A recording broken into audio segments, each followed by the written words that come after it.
Hello বন্ধুগণ, আমাদের বাড়ি থেকে 1-1.5 কিলোমিটারের মধ্যে পণ্যশ্রী কালী পুজো হয়। পণ্যশ্রী কালী পুজোতে গিয়েছিলাম মেলা দেখতে। তো বিসর্জনের দিন গিয়েছিলাম, যার ফলে বরণ হচ্ছে, দেখতে পাবেন একটু পরে। তো ওখানে গিয়ে অনেক দোকান বসেছে, প্রত্যেক বাড়ি এরকম দোকান বসে, আমরা যাই।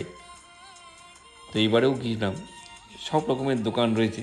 এখানে আচারের দোকানটা খুব ভালো লেগেছিলো, তো সেই জন্য আমরা দাঁড়িয়ে দাঁড়িয়ে আচার কিনলাম। তো আচার সব রকমের আচারই রয়েছে এখানে। তো আমরা চালতার আচার কিনলাম, আর কাঁচা লঙ্কা আর শুকনো লঙ্কা, গোটা শুকনো লঙ্কার আচার খুব ভালো লাগলো। তারপর ওরা কী করলো, ওই বুবি ওয়াইফ আর মেয়ে দুজনে মিলে ফুচকা খেলো। ফুচকাওয়ালা পাশেই ছিল আর কি, ফুচকা খেলো মানে ফুচকা খাচ্ছে আর কি। তো ওখান থেকে হয়ে এবার ঠাকুর দেখতে যাচ্ছি। এই ঠাকুরে দেখছেন যে বরণ করছে।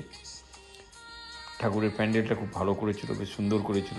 প্রত্যেকবারই ভালোই করে, তো এইবারেও ভালোই করেছিল। তো যাকে এটা দেখছি, এটা দেখার পর এখানেও ভালো ভিড় হয়েছিল, দেখুন না। তো দেখার পর এখান থেকে আমরা বাইরে বেরিয়েছি, ওই প্যান্ডেলের বাইরে বেরোলাম আর কি। প্যান্ডেলের বাড়ি বেরিয়ে এখানেও সুন্দর সুন্দর দোকান, মানে দোকান মানে ওই এসছে, বেলুন ফাটানো হ্যান ত্যান সব এসছে। মেয়ে বুবি দুজনে মিলে বেলুন ফাটাচ্ছে। এই করে বাড়ি এলাম। যদি আপনাদের ভালো লাগে একটা লাইক শেয়ার করবেন। Thank you.